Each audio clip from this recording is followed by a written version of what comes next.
Generative design is a collaborative process between humans and computers to solve design problems. In this process, the designer defines goals and design parameters. The computer generates many design alternatives to find a set of optimal solutions. For example, suppose you're designing a medical facility. You want to place a certain number of rooms in such a way that the nurses can move from point A to point B in the fastest way possible. When you define goals and parameters, the computer quickly generates dozens or hundreds of alternatives to choose from, some of which you may never have considered.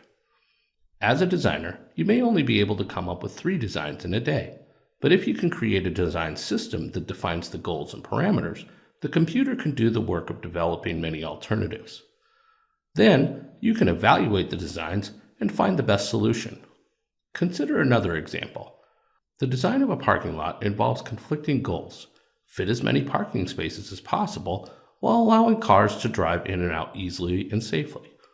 The computer is uniquely suited to generating alternatives quickly, enabling you to explore more options in less time and to make faster and more informed design decisions. For a more complex example, suppose you're designing a stadium, which needs to support lots of people and provide all of them with really good views. You can use mathematical calculations to quantify what makes a good view, and you can put that goal in relationship to the size of the stadium. Revit Generative Design harnesses the power of Dynamo, Autodesk visual programming environment, to define these calculations and relationships.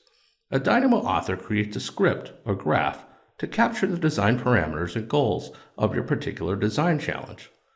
Then you use Revit Generative Design to run the graph in the context of your model. For a design study, you select the type of study to perform and then select the goals and parameters to explore. The computer generates the design alternatives based on your input, improving each generation of outcomes to arrive at a set of optimal solutions. When you arrive at the best solution, click a button to integrate it into your model. Use Revit Generative Design to leverage computing power to explore more options, gain better insight into design alternatives, and make faster, more informed design decisions.